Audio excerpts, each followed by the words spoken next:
अरे हॉटेलवाले केवढे पैसे कमवताय यार. तुला असं नाही वाटत आपण पण काही केलं पाहिजे? एवढ्यात नाही होते यार घरचं.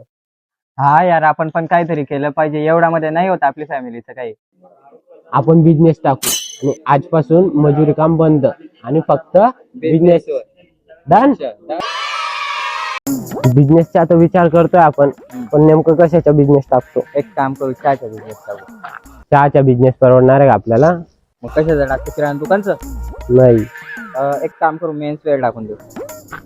शोरूम टाकून आपण. Bike showroom. कारचे शोरूम. डन. दिवसाचे लाखो रुपये कमवू आपण. ओ भाऊ, थोडी मदत करू लागता का? नाही हो दादा, सोडलेलं आहे आम्ही ते काम. आजपासून बिझनेस स्टार्ट करणार आहे आम्ही. अरे 100 रुपये घेऊन घ्यायचा. मतलब वो अलग ही लेवल का बंदा था, फिर वही बात